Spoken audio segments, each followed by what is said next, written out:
you're hearing a whole lot of horse manure about the Younger Dryas Impact event. Suddenly, there's a whole lot of people that are experts, and most of them really don't know what the hell they're talking about.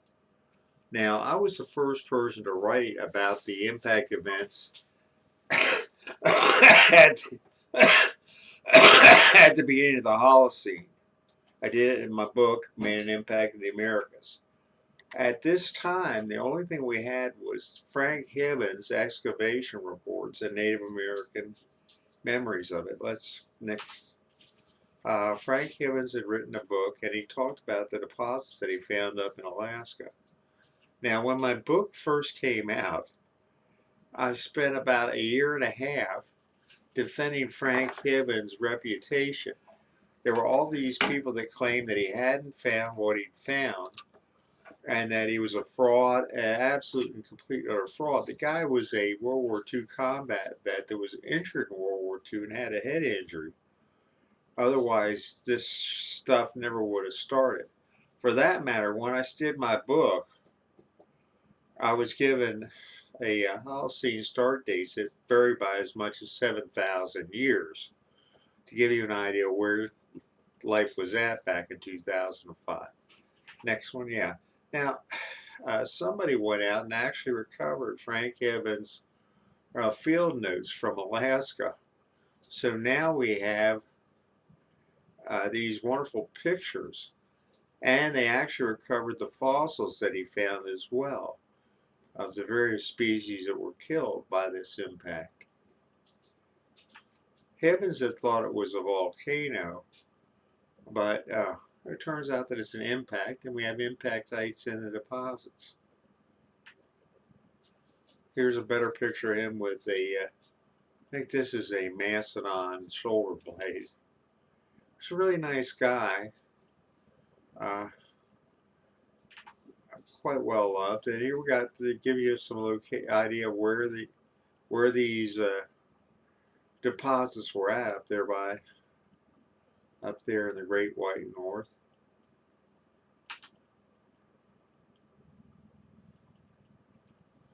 Yeah, so he's out in the field with all these fossils, going around, and then people after he was injured, they're sitting out there saying that he's a liar and all this other stuff. To continue on out with this, he died in 2002 before I had, and so he wasn't around when I did the defense of his reputation. I want to say that nowadays they actually have a scholarship that they use to fund research at down the University of New Mexico. So he has a building named after him. So he's been returned to honor. Now, as I mentioned earlier, you get all this crap out there about the Younger Dryas impact. Well, this is the geological sequence. This is Saroff and Peltier's very careful mapping of all of this. And as you can see, Younger Dryas does not correspond to Meltwater Pulse 1A or Meltwater Pulse 1B. You can see that big band in between there. That's the Younger Dryas. And that was the classical definition for the geological sequence. The next one up. What I happened to notice along the way was looking at Meteor Crater, and this is aerial view, and there's actually a house. Go to the next slide on that one. There's a house at the bottom of that to give you an idea of the size of that crater. You see the house down there? Little white dot.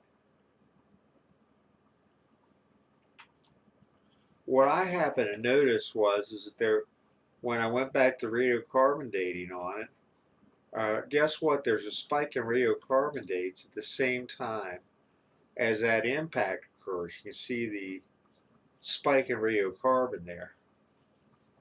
Yeah, next. Now, the exact mechanics of this is not really well known.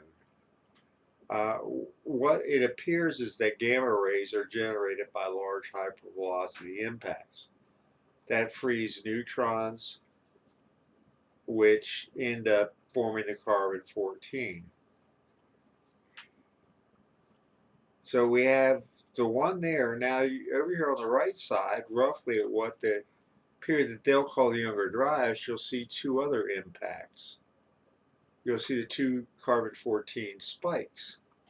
And I got to mention that years ago I edited a paper by Dr. Daniel Yusukov of the Space Research Institute on gamma radiation production in impacts with neutron stars, but that's a different story. So when we take a look at the meltwater pulses and you map that against the carbon-14 spikes, you get a pretty good fit. Of course, this is really rough. I mean, the expansion is considerable. Next one down. Now, the big question for the last, what would it have been? I guess 18 years, 2023, has been looking for the craters from these impacts. Of course, it's on ice, so it's going to be very much different than our normal impact structure. You know, there's several miles of ice. Fletch, you got your is it recording your move of the mouse? Okay, so you got it on that. Yeah, that's Caribou Mountain right there. Right, this Yeah. whole region here is called Caribou Mountain. My colleague Fletcher Wilson's been working this problem, and one of the big things that we've had has been perigee zero, which actually tried to trace stuff back, then did intersections between two separate impact events. And my colleague Fletcher Wilson has spotted the Caribou Mountain structure, which strikes me as being likely one of the locations for one of the two principal Holstine star impact events. And here's now George Howard, the Cosmic Tusk. He lives in the Carolinas, and he's been fascinated, obsessed with the Carolina Bays for a long time. And and given the amount of impact debris and impact structures in the U.S., it's not all that impressive. I don't think he's fascinated on the ones in the middle of the nation as much as he has fixated on the ones down in the Carolinas. And and my ad, I thought these only went up to Rhode Island, and they're not. I guess they are finding them up here now in New Brunswick and up in Maine, and places all up in here. Oh, so, really? Yeah, they're not as prominent as the ones here. Well, they were weathered away. You got stronger winters up there. So, no problem with that. So you took in the curvature of the Earth too. Yeah, on that one. Yeah. But which is something else the perigee zero folks didn't do. And that there, of course, you can see the curve there. This actually, well, shoot, if you could turn this map up sideways, it's the velocity hit here and then your arc. Yeah.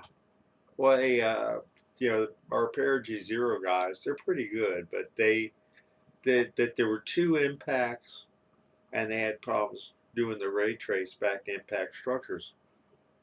I'm going to show you one of the big problems coming up here. Now, there's two impacts. Which one is which?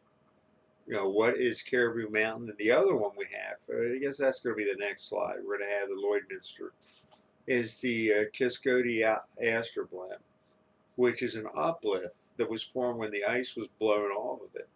But we don't have geological dates for either one of these structures. I'll mention that Randall has found a structure that drains down. I tend to think of it as the Pittsburgh drainage because that's where it was introduced to me from. When you have a fragmenting comet, you can have multiple impacts from multiple fragments with no problems whatsoever.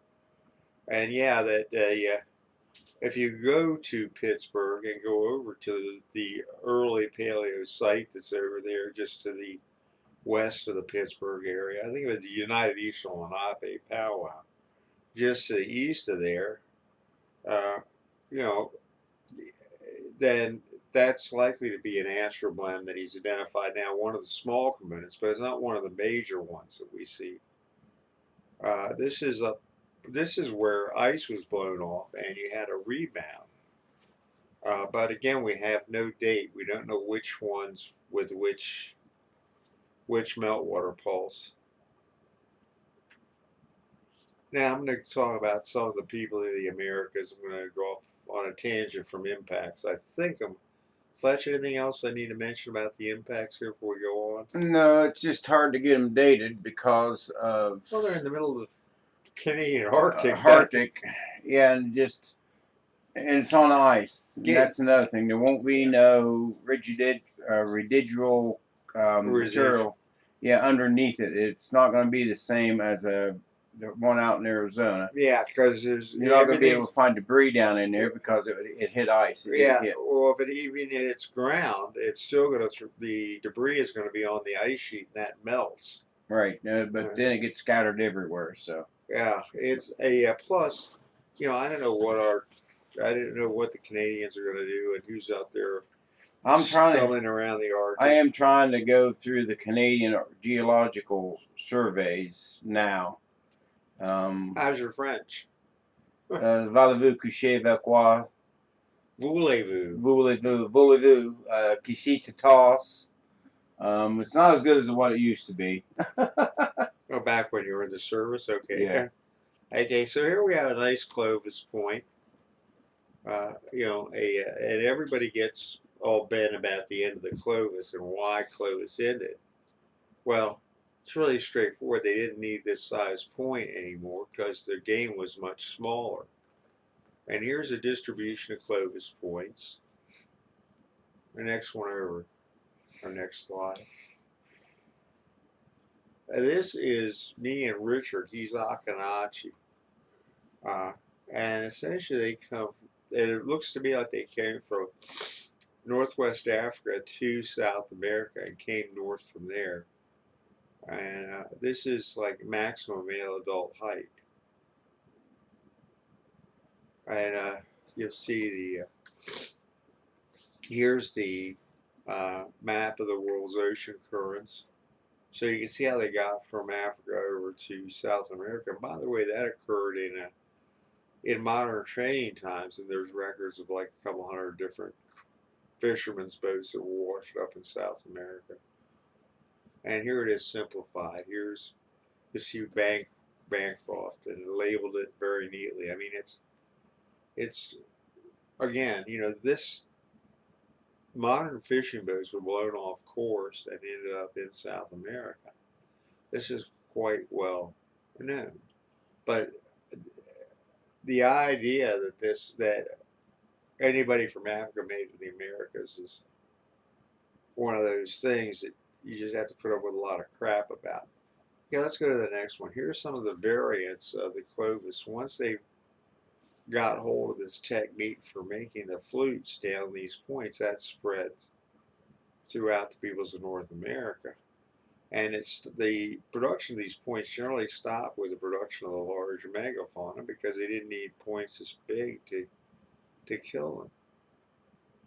One of the things I like about the Yakanachi is the council houses. Let's go to the next slide down here. And these things are like wooden cathedrals. So you see, I'm inside of one here to give you an idea of the scale of these things. I mean, they're massive and just really, really nice. And these things were all throughout the southern United States. The technology had been adopted by everybody else out there, and you'll see mention of these things in colonial records, but unless you've seen one, you really have no idea exactly what the heck it is they're talking about. Next slide. So now I'm going to go over to the X mitochondrial DNA. Now this occurs after the Holstine started impact events. Our next slide down here. These guys were extraordinarily tall. I think the next one should be me and Bernie, I hope. Yeah. That's like he's 7 foot tall, and that's a common height. I mean, if you hang around with enough Osage, you're going to end up Wishaja, you're going to end up running into folks like this. It occurs rarely among the Cherokee, which is Bernie's native heritage. And I want to say maybe 1 in 1,000, if that. But no problem about that. Let's go down our neck. Now these folks arrived from Europe, and you can see the Canadian Maritime Archaic and red ochre and red old copper culture on this map shown. Essentially, they arrive on the northeast coast of Canada and then migrate up the St. Lawrence Seaway. Get up to Lake Superior, where they begin to make all their tools out of the native copper out of the copper that's up there, big chunks of copper. It's good on. So here I am, and on this one, you see that thing across the North Atlantic. That appears to be that arrow across the North Atlantic goes up by Greenland. Appears to be their route from Europe, and actually from the Black Sea, which is where they evolved. Our next slide down. Let's see. Uh, uh, okay, sorry about that, folks. Mounds for the Dead. That's an excellent introduction to Adena archaeology. These guys are archaeology. Dragoo was stuck. I mean, if you're a field anthropologist and suddenly you got these 7 foot skeletons in front, what the heck? Whose are they? What the heck's going on? And you have to remember that Herdisco with the Smithsonian had disposed of every large skeleton that came his way, and he made it a point to get a hold of them and get rid of them. And you can read that in Jason Jarrell's book. All right, so here's my book. I'm going to put this under print on demand, I hope, this winter. Is that it? I guess that is it. I don't know. Yeah, I guess that's it.